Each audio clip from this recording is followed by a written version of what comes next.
The illustrious Jabba bids you welcome. I'm going to regret this. I'm Pete Mitchell. He's Peyton Jones. And this is the Church Planter Podcast, brought to you by Church Planter Magazine.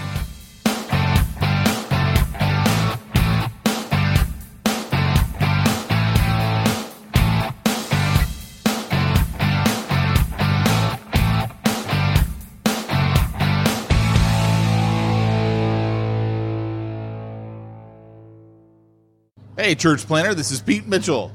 And it's Peyton Jones. And Peyton has a petrol hedge trimmer going on behind him. This is what happens when I spend time with Ben Bisco, my intern, which, hey, I haven't even listened to that podcast. I don't even know what he said about me. Dude, he said working for Peyton is like a mistake that he'll never make again. Yes, and he says, and if God loves me, he would never ask me to. And so here's what happened. Peyton jumps on the line this morning and he goes, "Can you hear the noise around me? I mean, it sounds like I got a leaf blower going on. I got a petrol hedge trimmer." I'm like, a petrol hedge trimmer? What's a petrol hedge trimmer?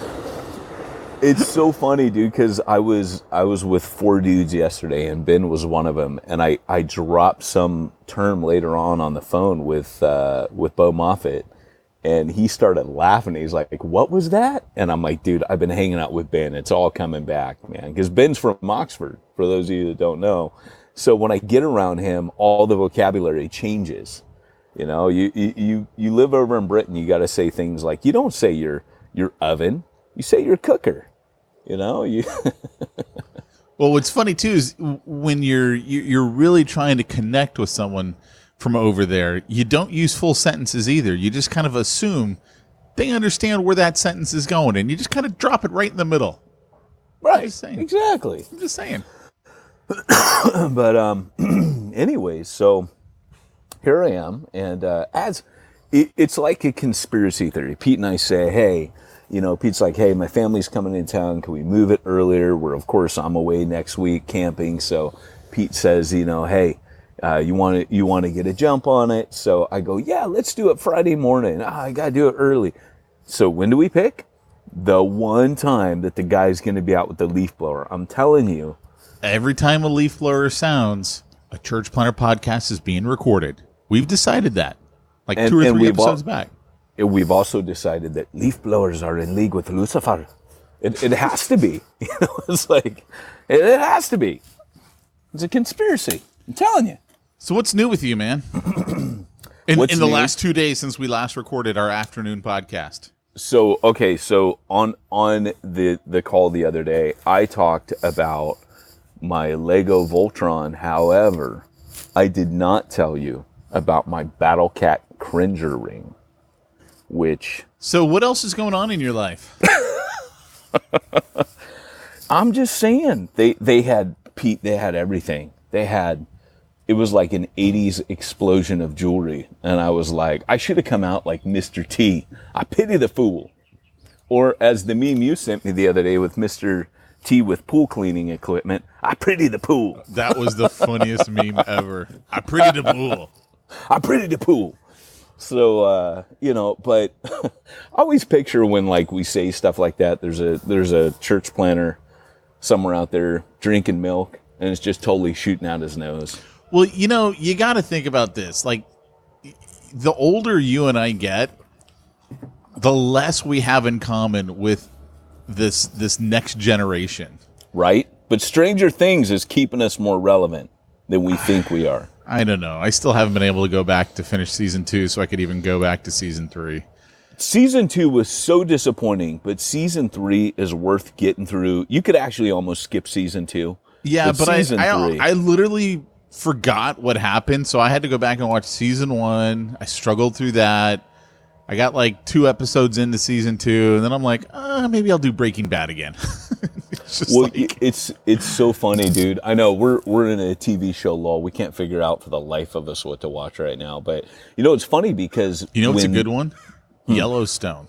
I think you might have to pay for I heard that was dynamite. Yeah, I heard it's that was really like the good. best show on TV. Yeah, it's pretty good. It's pretty good. So I was going to say It's though, it's Melrose Place for cowboys. That's Yellowstone. oh, it's like Dallas. I told Jamie, I go, we're watching Dallas. You realize that? Like, I never Yeah. thought I'd be watching Dallas. We're watching Dallas. Yeah, like 40 years later, you're watching Dallas. Yeah. That's the crazy thing about that. So JR was shot like 36, 37 years ago? No, you guys have no idea what we're talking about. But I think But I still don't know who shot JR. Stranger Things, I believe, I believe they even had like that whole Who Shot JR on one episode. Because that was like a thing, dude. That was as big as Josh Harris announcing too soon. So that was actually I was like, Josh, what do you mean from Deadliest Catch? That Josh Harris? That's so funny, dude. I actually think Josh Harris, which is going to be our topic today, we want to talk a little bit about that whole phenomenon with respect. Let me say that. We're not going to jump on anybody's bandwagon, but we do want to talk about the elephant in the room, and but with respect to Josh, not disrespecting this poor guy, and because I got some thoughts. I got thoughts, fada, but we're going to talk through that. So, but I did want to say, Elle from Stranger Things, the girl that plays her, I watched the funniest clip where she was at Comic-Con with the guy that plays the sheriff, and she was saying, someone asked her a question. She's like, you have no idea how many things during this show I did not understand in the script. And I was like, what is that? She was like, they had to give me a crash course in the 80s. She's like, what's a walkie-talkie? Oh, gosh. Like all these things she had no idea what things were. And because the kids use walkie-talkies, and I remember growing up, and that's just something you would have, Yeah. and they would go about 10 feet.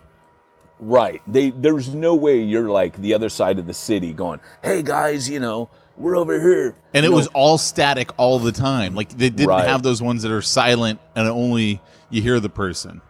Yeah, it was nothing like that. I remember having Star Trek walkie-talkies, man. Deet, deet, deet, deet, deet, deet. You could do the Morse code on it. Oh, And, yeah, they could all do Morse code, even though all of us would be like looking at that stupid little cheat sheet. A. Yes! Beep, beep, beep, beep.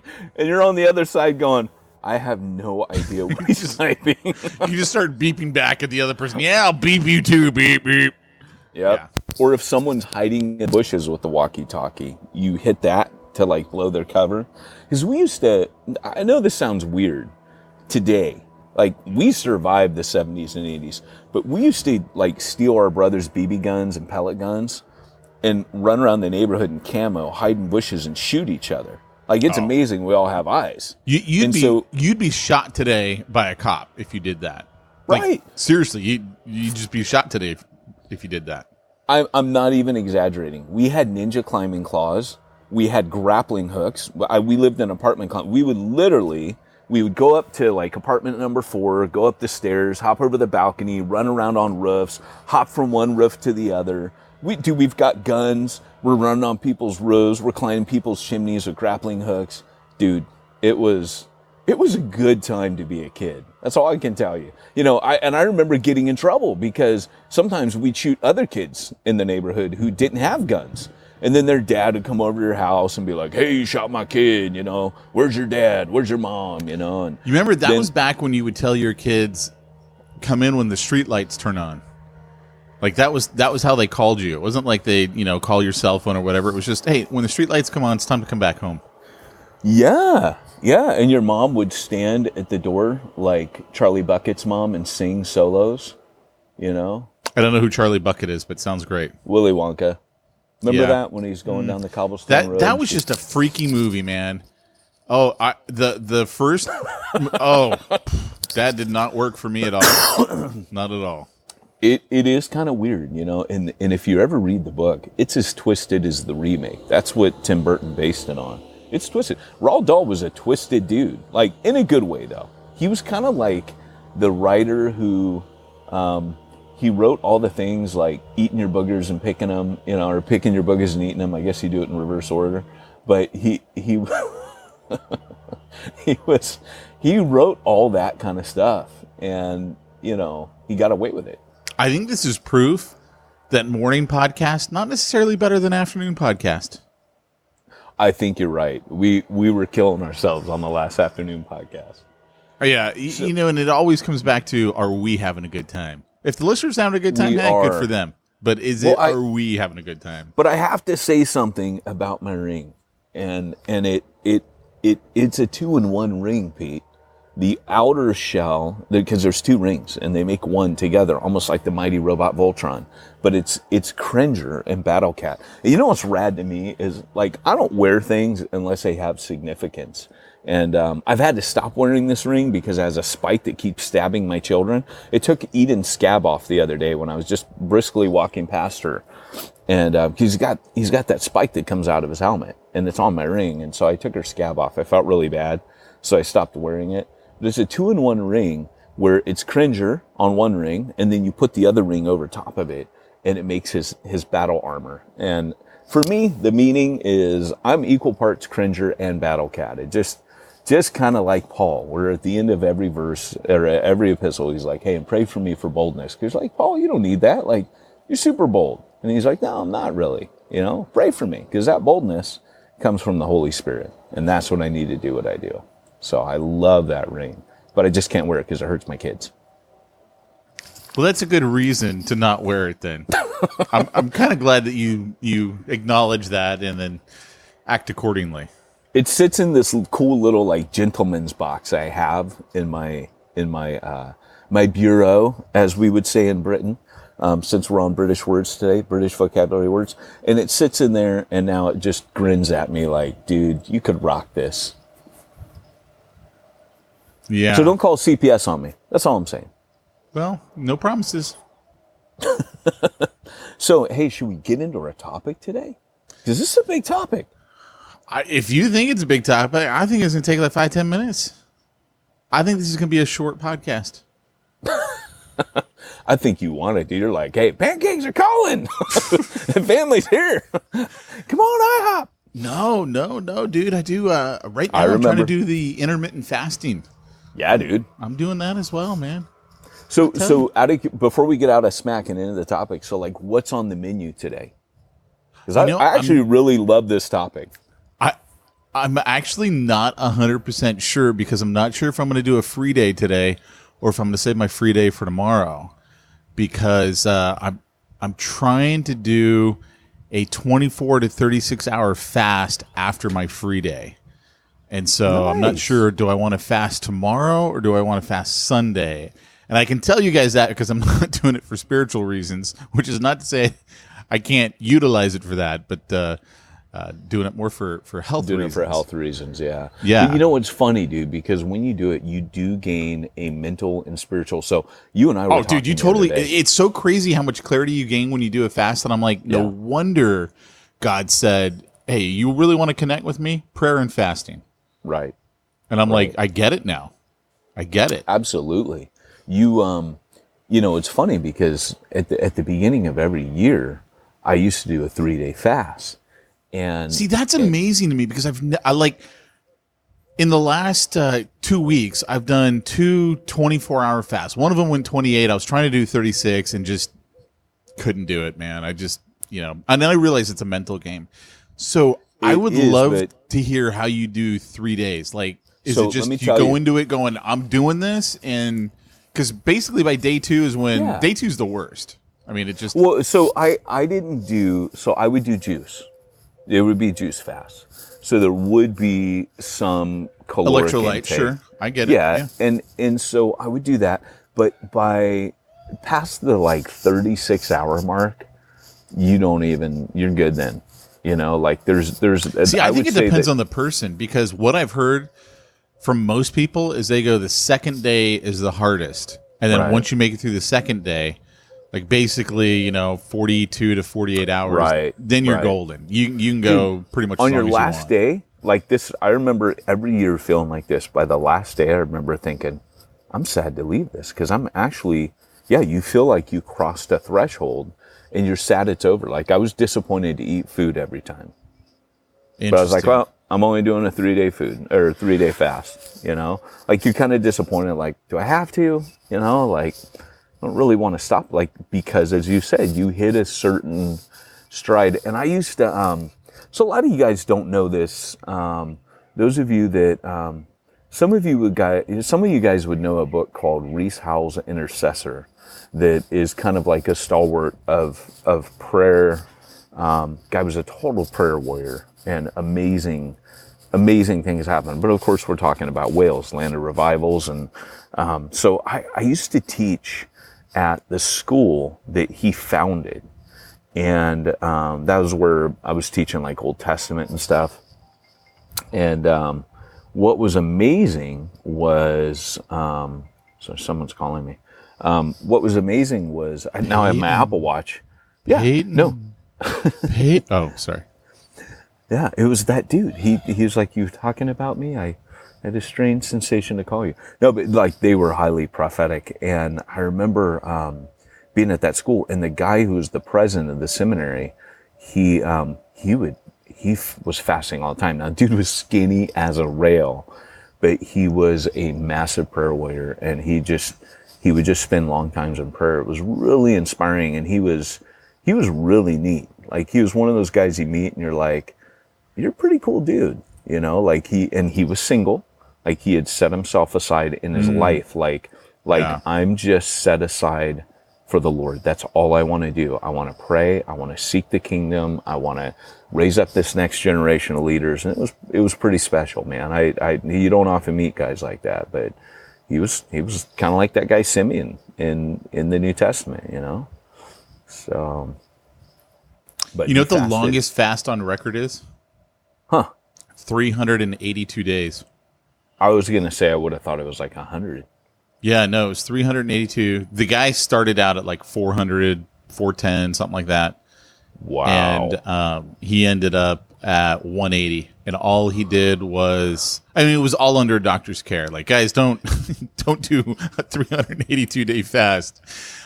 For most of our church planners, that'd be called starvation. Not the same thing, but I remember being on that. Care. Yeah, I remember being on the missionary diet. There was a lot of starvation going on when I first hit the mission field. Like, starvation is different than fasting. Fasting is done by choice. You know you have food available to you. You're choosing not to do it. For like a year straight, almost probably a year and a half, Andrew and I, we had like 4 grocery items. We had beans, potatoes, eggs, and bread. Now, that was not a help. It was just, that was the stuff that was really cheap that would fill you. And that's what we ate. And literally, I don't even, like, I know you guys probably don't believe this, but that's pretty much all we ate. We would have little treats, like once a week we'd have something else. There was a 2-for-1 for 5 pounds at this pub called Weatherspoons. And we would go there, and that was the fighting pub. That was the pub that was like, kind of like, it would be like the equivalent of a Denny's. And it was a chain of them. They had really cheap, you never asked what was in this hamburger or what was this made out of, but you would go in there and you get a 2-for-5er, and you could get a pint with it. So we usually get shandy because I wasn't a big drinker. And, but man, I'm telling you, that was like our treat once a week. And I mentioned this on my other podcast, Ministry Ninja. See what I did there? And, I mentioned this to Barry Witherspoons, and he just goes, "Oh, Witherspoons, no." But that was heaven to us, man. But I came back off the mission field, and people were like, you know, like the first year, people were like, "Oh my gosh, what'd you do?" You know, like, "You look so good." And it was Orange County, you know. And I was like, I just don't eat. And they're like, no, really, what do you do? And I'm like, no, I don't eat. Yeah. I mean, yeah. I get it. And it's actually, I know you say it in jest, but it's sad to me because we have money. Like, Orange County has money. Right. And yet we let our missionaries go hungry. Right.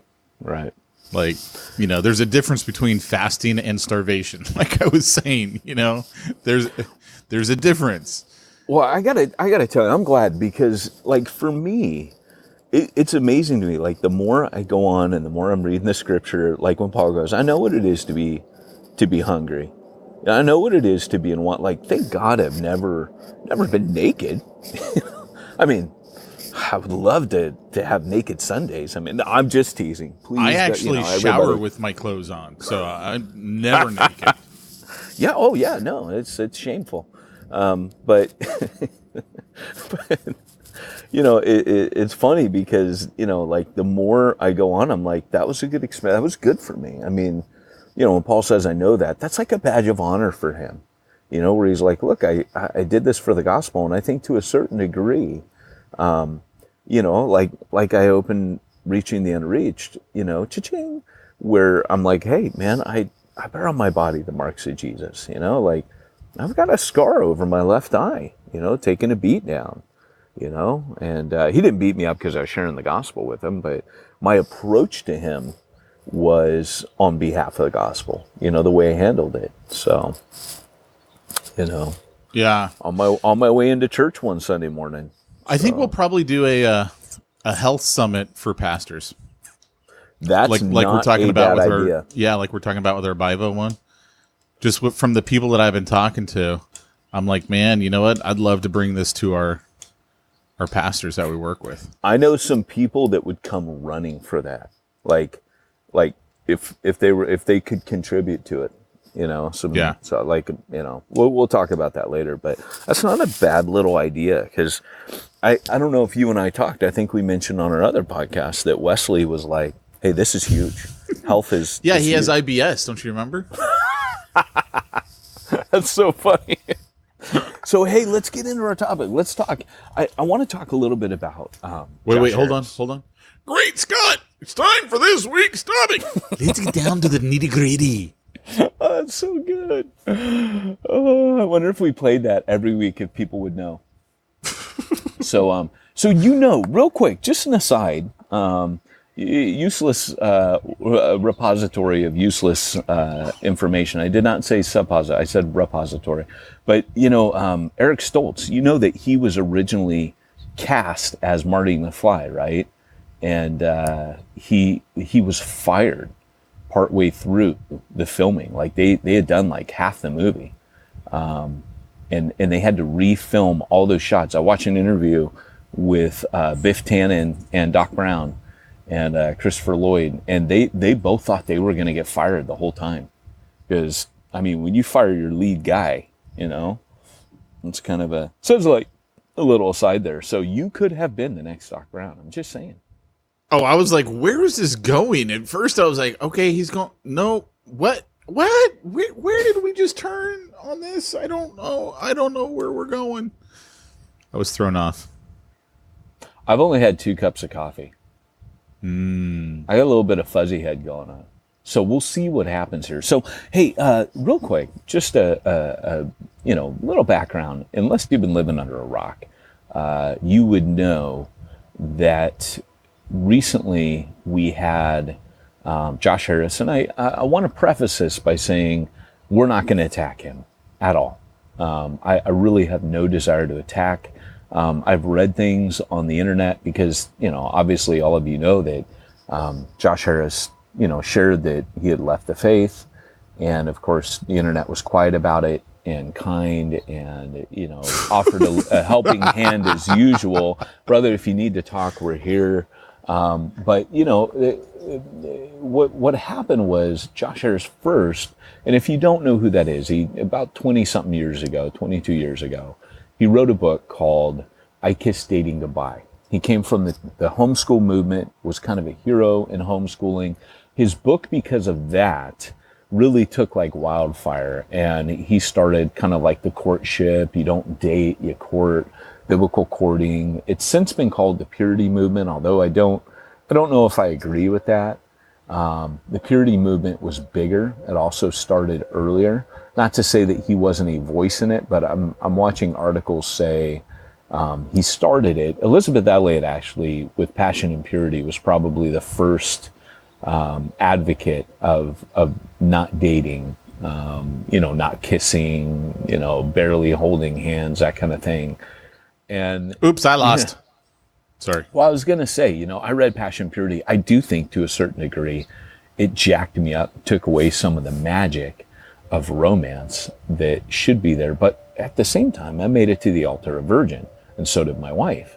And so who's to say that it was good, bad, or ugly? We kind of joke around and say, gosh, we were dealing with enough temptation. It wasn't like we were temptation free or didn't maybe, have some hot, steamy makeout sessions. There were, but it was kind of like we were really trying to honor God in our dating relationship. And I was in the ministry. I remember one night, I stayed out talking all night with Andrea. And somebody was like, hey man, I saw, your car and her car in the same spot.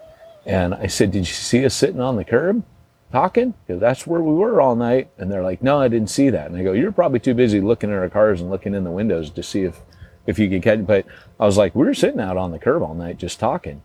And, and at that time, the person was like, hey man, you gotta be above reproach. And they were a friend. They were trying to help me out. I get it. They weren't trying to be a jerk.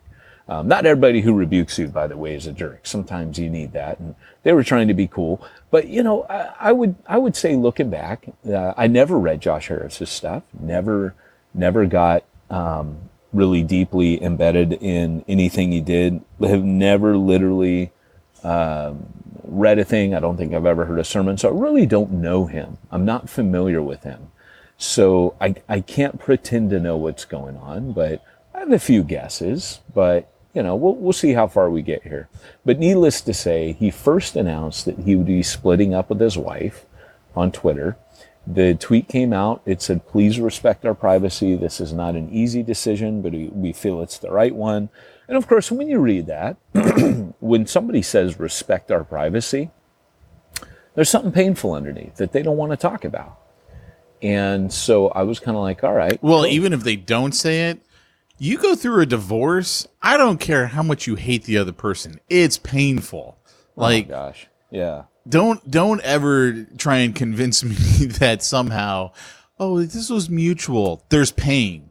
Pete's had pain. 5, and I've had at least 6, 7 divorces. You and I have almost divorced like 3 or 4 times on this podcast. That's true. But, Oklahoma. But, the people have no idea what that means. That's our safe word.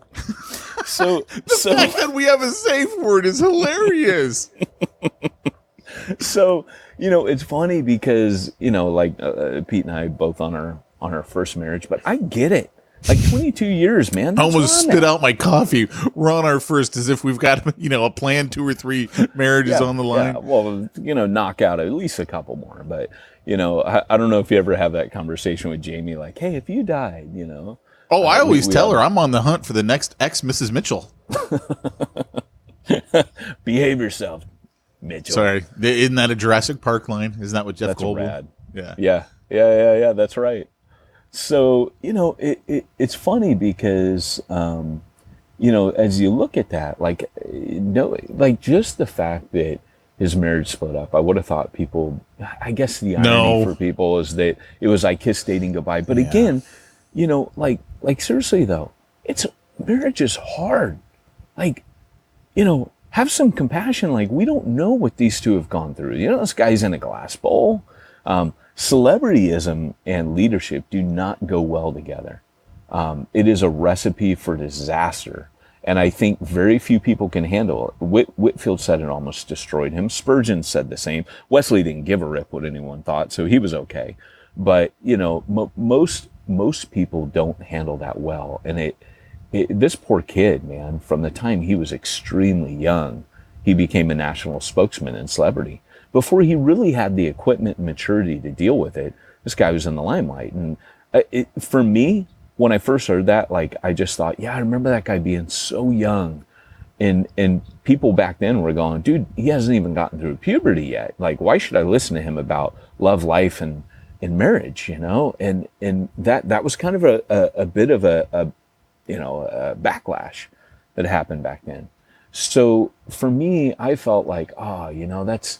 To me, originally when I heard, I just thought, I'm not surprised, that's tough. But I wasn't mad at him, It was kind of like, I guess people just feel, oh, the irony, they're mad because maybe they read his books or they listened to it. And so then they're upset. But here's a guy who wanted to help others.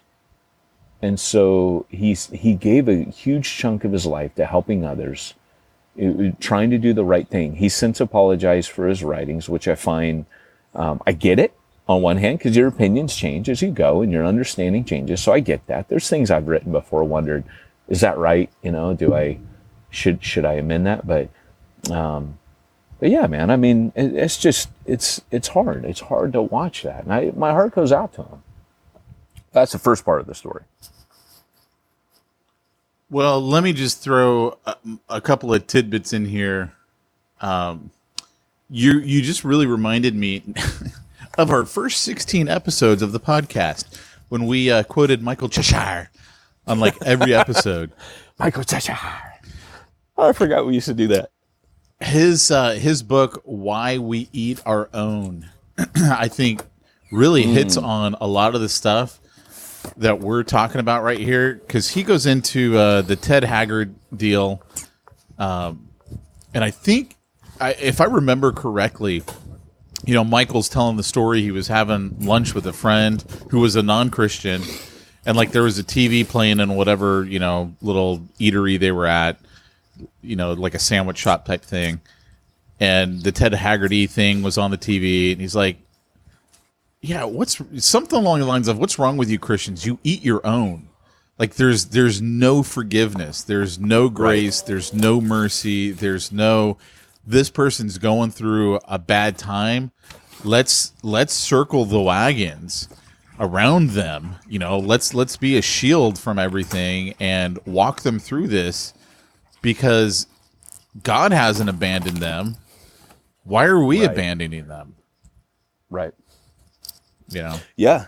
No, absolutely. And I think that's kind of what, I read a Facebook post by Alex Early, and it was a bit of a slap in the face, but perhaps a good one. He said, he goes, "Hey, Jesus loves Josh Harris, even if you don't." Oh, geez, that's awesome. And I just thought, that's right. And it was kind of prophetic, that step back and think about where Jesus is with Josh. Jesus loves Josh. That's never changed, right? Would Jesus be pained by this? Yes, but God's big. He's got a thick skin. There's nothing to say that I couldn't get in a place and you couldn't get in a place where we're so devastated and hurt by something that I don't even know if there is a God. I mean, I've been mad at God. I've been furious with him at times. I've never gotten to the point where I think, you're just a fantasy. I made you up. I've never gotten there yet. But that's not to say that I couldn't.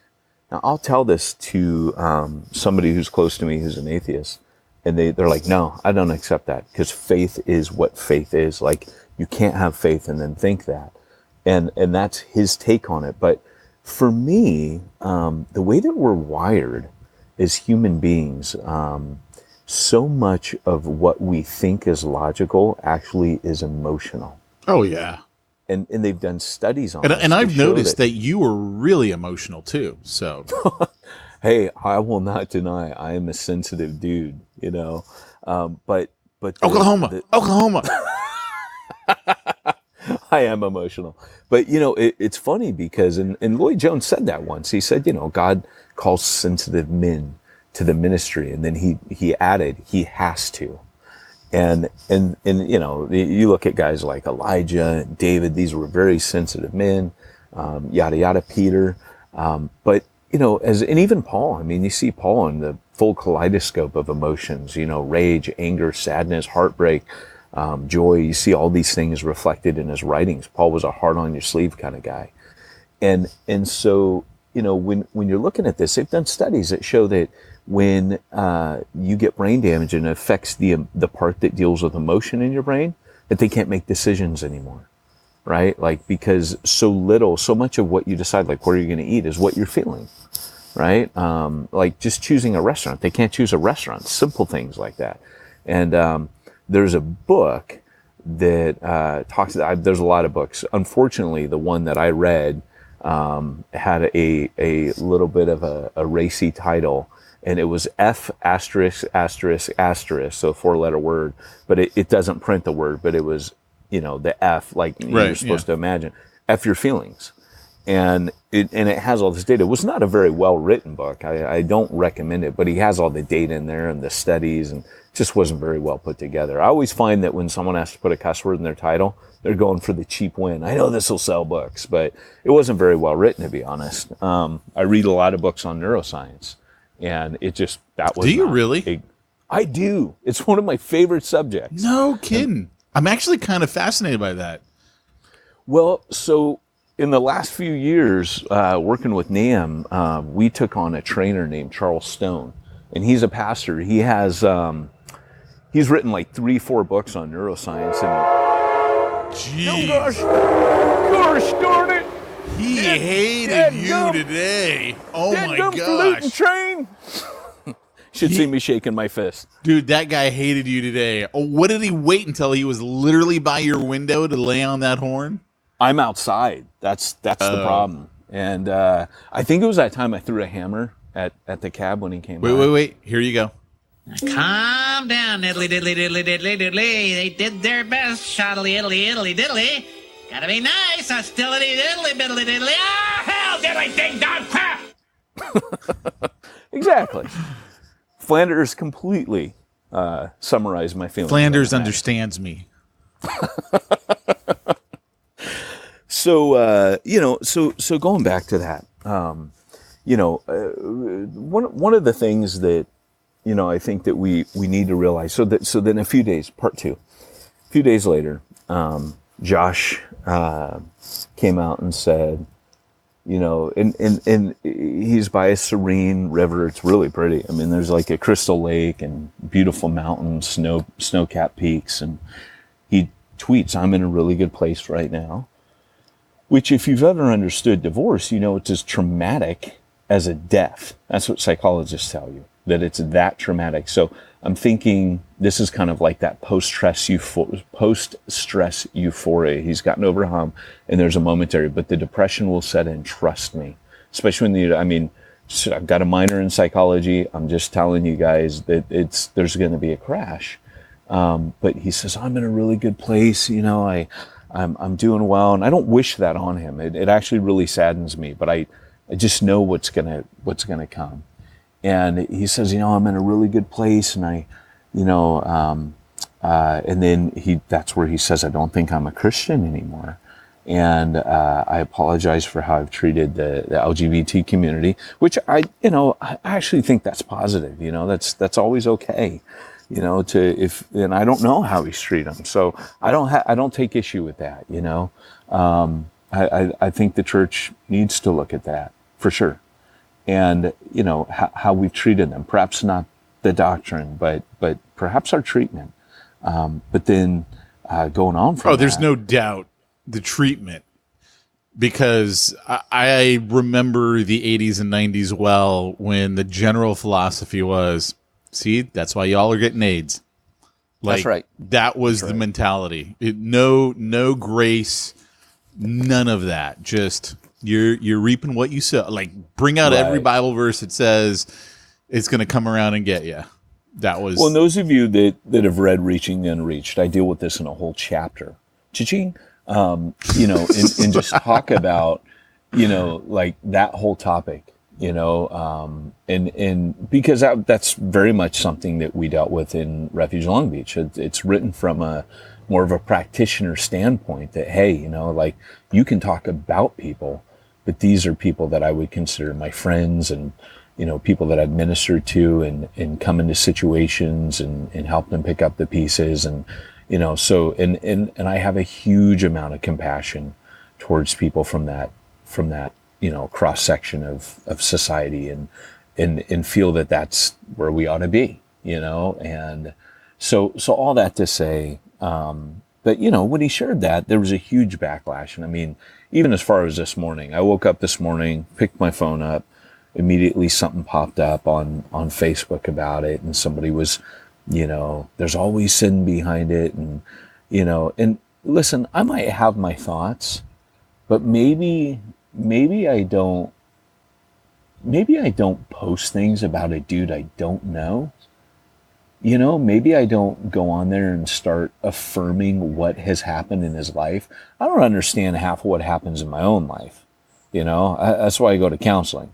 On a regular on a monthly basis, Andrew and I will sit down and we'll have someone else go, "Hey, we don't figure this out. Can you help us figure it out?" And so for me to stand from afar, not knowing, like, there's so many different outcomes. He could be suffering mental illness. He himself could be gay and he's coming out of the closet. And that all these things that he said are connected. Maybe not. Like, we have no idea. It could be that he is just deeply hurt. Maybe his spouse did something. I mean, correct. We literally have no idea.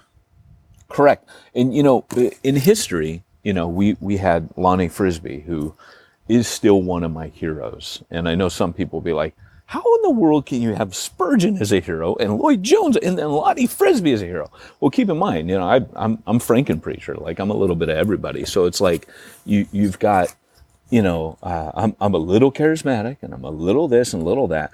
But the thing is that Lonnie Frisbee came to faith, and he was the evangelist he later developed into a more apostolic figure, and you can see that early on, but he was the guy that preceded Greg Laurie at Calvary Chapel. In fact, he handed his church over to, or his small group, that it was like something like 800 people by the time he handed over to Greg Laurie, which was technically a church. But he was the guy bringing everyone to faith. He started those Monday nights way back in the day, and Greg Laurie slotted in when he was done. But he went there, he built Calvary, he built Vineyard, and then he went on in the 80s to build the discipleship movement, which really centered in Florida. The funny thing is, this dude was so anointed and so gifted at reaching lost people that he had built 3 massive movements, right? That's how apostolic he was. But in his third movement, which was the discipleship movement, the head pastor slept with his wife, right? Because Lonnie Frisbee, ironically, never was the central figure. He was always kind of in an APES model, functioning evangelistically and slightly apostolically, but he was never the lead guy. But he was the guy that God was using to build these movements, really, around other people. And when he before he came to faith, he was a homosexual. And the story of his conversion is that he was naked up in the mountains with a bunch of people tripping on acid and said, "I'm Jesus." And then, all of a sudden God spoke to him. And because he opened up the Bible and he read the Bible and he was like, oh. And God convicted him. He came back down from the mountains and was like, I need to keep reading this book. Became saved, started the Jesus movement in Haight-Ashbury in San Francisco. Like, that was Lonnie Frisbee. Then came down to Newport Beach and was the catalyst for Calvary Chapel. So a lot of people don't realize that this was this dude, but when his wife cheated on, and I'm not suggesting at all this is Josh Harris's story. What I'm saying is we just don't know enough to really comment on it. And so when Lonnie Frisbee's wife cheated on him, he went into such a tailspin that he went back into the homosexual lifestyle. And, that's heartbreaking to me. It's literally heartbreaking to me that was like a trigger, and he just backslid. Like, he just gave up, because in each of these movements, he was kind of stabbed in the back and dismissed and passed over. And he was more dangerous, I guess, so leaders passed him over. But going back to this, I just don't really feel like I can speak to Josh Harris's situation. I don't know what's causing this, and I don't think anyone else does. And I think the church needs to sometimes just shut up and just say, hey, Josh, it's really hard, man. Like, I'm sorry, are you okay? like what we do psychologically is like when a dog is sick or diseased, the other dogs turn on it, because the way that animals stop the spread of disease in the diseased animals, they kill it. And then that stops the spread. It kills the host and kills the organism. And on a just purely instinct level and survival level, it's the only thing animals can do. And so that's built into their instincts. But we do kind of much the same. Like you said, we eat our own. It's exactly where that term comes from. We eat our own. We literally attack the sick ones. And, I would love that Josh Henry gets through this time. Tell that owl to shut up. That's a dove. Oh, shoot the dove. I can't speak to a dove that way on a Christian podcast, Pete. Cuckoo, cuckoo. Hey, I'm just saying, the dove is a significant figure. We may be more blessed on this podcast than normal. I'm just saying. But, I guess what was I saying? Well, I'm going to chime in because I'm going to take that as a break. So, I was thinking about this topic because you mentioned via text that this is what we were going to talk about. Which is rare. Very rare. Very rare that we have any idea what we're going to talk about, even more than 5 minutes before we actually start recording. So the thought that keeps coming back into my head, and I know I bring this up a lot on this podcast, but it's because it's where my mind goes. I just kind of envision, couldn't you see this? Every time Jesus looked at Judas over their entire time together, he just had compassion in his eyes. Like, can't you just imagine that? Like, every time Jesus looks at Judas, he just looks at him with compassion and love. Yes. Knowing full well what this guy is going to do to him. Knowing full well that, even those, because they're all guys, right? They're all together. It says that he loved him till the last. That's powerful. He loved him till the last. And I think about that, and I think, okay, and again, this is something that I've brought up on the podcast before. One of those powerful thoughts in my mind is, and while we were yet sinners, Christ died for us. Right. And what that means to me is I think about that. I'm like, yeah, okay, there was literally no one good on the planet. Right. No one. Like, the law proved that. No one could keep it. No one was good. Everyone fell short 100%. And yet God still said, you know what? I'm going to go down there and I'm going to fix this. Right. And then every time Jesus looks at Judas, I can just imagine there's compassion in his eyes. And yet, how do we look at people who do stuff like this? We look at them and we eat them. Yeah. We look at them and we... Yep. This is a problem when we do our podcast super early. I can't wake everyone in the house. I got to be outside. Yeah, well, what's funny is that train doesn't care that everyone's asleep in your house. They're like, hey. No, it sure doesn't. We don't sleep well unless there's a train honking its horn. Yeah, no kidding, right? We've gotten so used to it. But you know what I'm trying to say there. It's just we eat our own, and that's exactly the opposite of what God did for us. Right. Well, it's funny because I think, like I said, like, we're afraid. So we turn like a pack of wolves because we're afraid of the disease spreading to us. Like, that's really what it is. Yeah, wow. That's what I'm saying about the wolves turn on each other, a dog's turn on each other, the sick one. Because psychologically, really deep down, we're afraid that this is going to affect us. It's going to hit and hurt us. Because, it's kind of like everyone at the table with Judas. Like, is it I, Lord? Like, everybody has to ask this question. Nobody should be hearing this going, oh, never me. Like Peter. Well, we see what happened there, right? Even if all fall away, I never will, Lord, And everybody ought to be asking, like, Lord, is it me? Is it me? That scripture says, if a man thinks he stands, let him take heed lest he fall. And I've read and done enough study on apostasy, and I know we've talked about this, because I think when the Bible needs to comfort you, it comforts you. Kind of like Spurgeon used to say that if you're worried that you've fallen away from God, you haven't.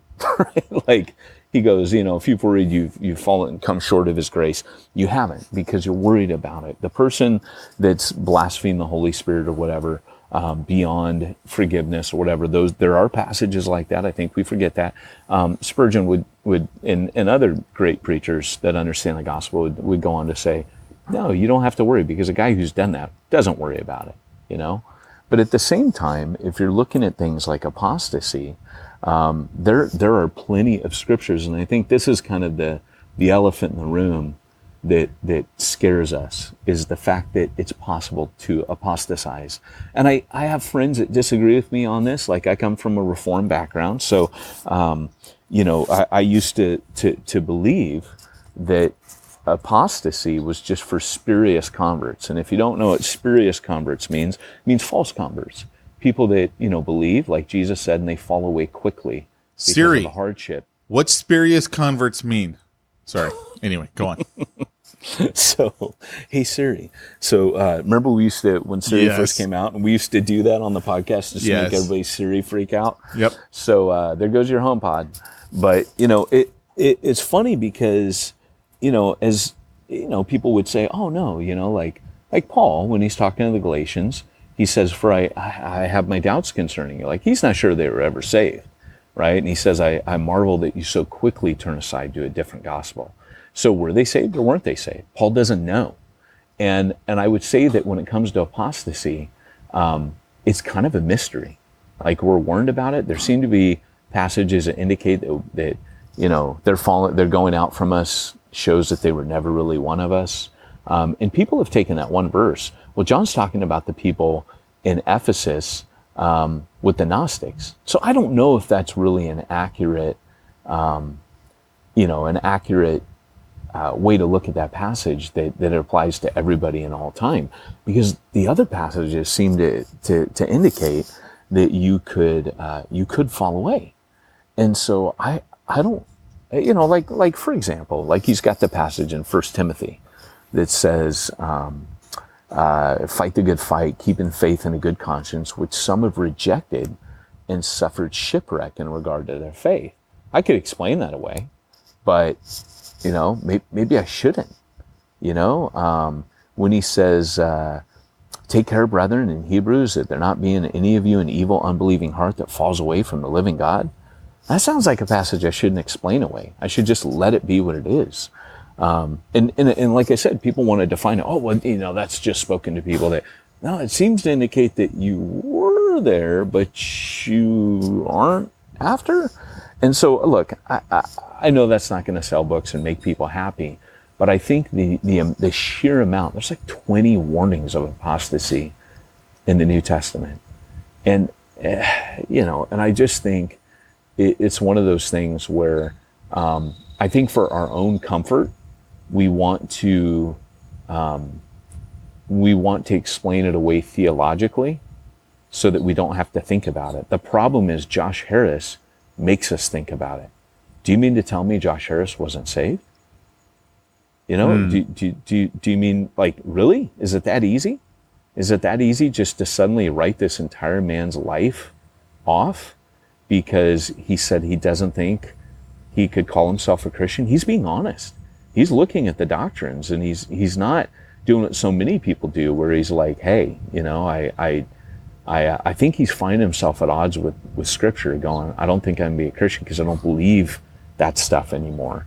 And I think he's being honest. I wish more people were honest rather than just trying to redefine what Christianity is and call themselves that. I actually respect the fact that Josh has the integrity to look at Scripture, know what it says, and say, by my own definition a few years ago, I can no longer call myself that.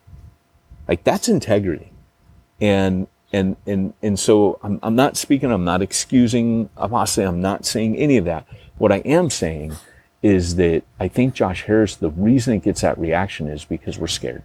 And we don't know what to do with that, because by all intents, he appears to be a guy that has the fruit of righteousness and has had the fruit of righteousness for years and has helped many people come to faith. And of course, there's tons of scriptures that say, many will come to me in that day. And it's too easy to lump him into that. And I think it does a disservice to him, but I think we do that for us, not for Josh. We do it because it makes us feel better. And maybe it's not that easy. Maybe it's not that simple. That's all I'm saying. Heavy subject. Oh my gosh, right? So do you recant that it will only take 5 or 10 minutes? Well, There's so much more. I should know with you, it'll always take more than 5 or 10 minutes. That is true, isn't it? That is true. I would have just said, be cool. Be cool. Everyone just be cool. Done. Calm down, ding diddly diddly diddly. Yeah. They did their best, shaddly diddly. Gotta be nice, diddly diddly. You know, that is probably the title for today.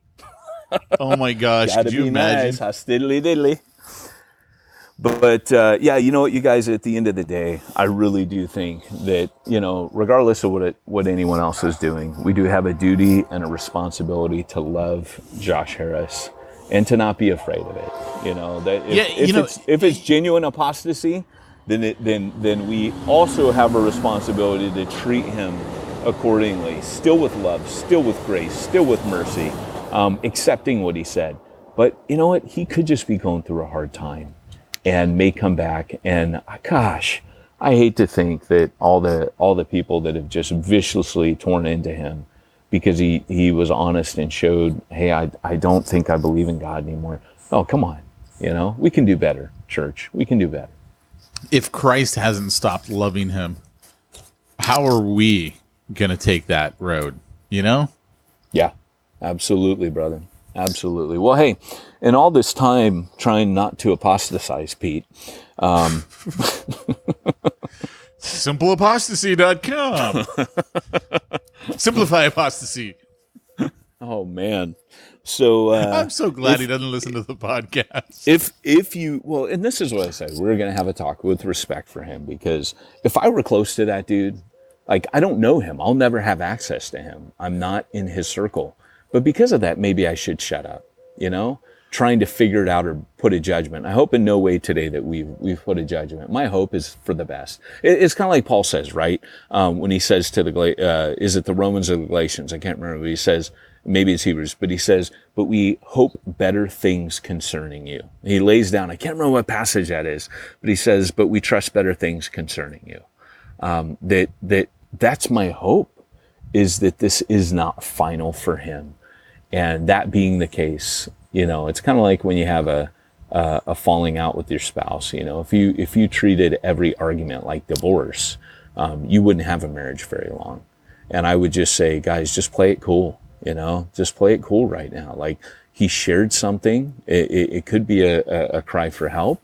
It could be that he just wants everybody's eyes off of him and doesn't want to be the poster boy anymore for all these different things. And just, it's freedom for him to just, you know, but I'll guarantee you there's more. There's more to the story. And, you know, if I were close to him, I just hope I could be a guy that says, hey, let's go out to coffee. I'm not going to try to talk you back in. Like, you can never talk someone, but let's talk. Let's at least keep this dialogue open. I'm going to be pulling for you, brother.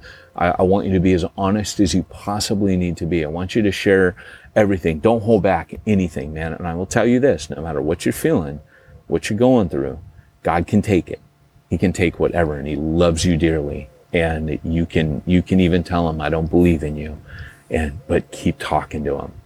And, you know, at the end of the day, I mean, that's the best we can do. We can't control what other people think, feel, or believe, but we can be there for them. And I would love to think that, you know, one of these days when something like this happens, the church just says, you know what, it hurts, because you definitely know that the apostles were hurt by Judas, but that ended in death. That was the sin leading to death. But at the end of the day, I'm hoping that he does have people around him that'll gather. So anyways, all that to say, Pete. So so with all that resisting apostasy, Pete, how how does one get their IRS compliance and finances and bookkeeping done? You know, I'm actually really grateful that you asked, Peyton, because who I use is resistapostasy.com, which is also simplifychurch.com.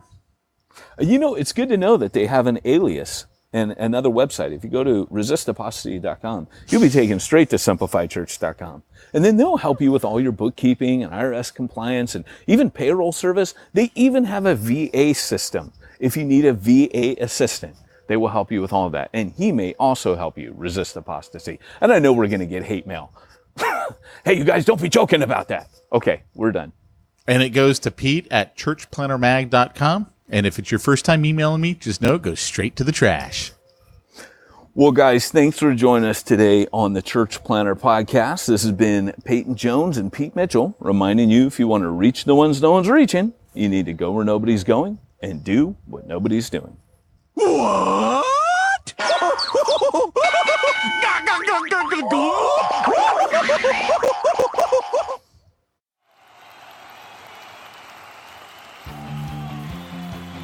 Thanks for joining us for another weekly episode of the Church Planner Podcast with Pete Mitchell and Peyton Jones.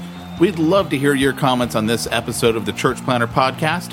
Visit us online and let us know what you thought at churchplannerpodcast.com. If you subscribe to us via iTunes and have enjoyed the podcast, leave us a positive review. The more positive reviews we receive in iTunes, the more iTunes will promote us to other church planners who would benefit from this show. This podcast is brought to you by the Church Planner Magazine, which is available in the iTunes newsstand or online via churchplannermagazine.com.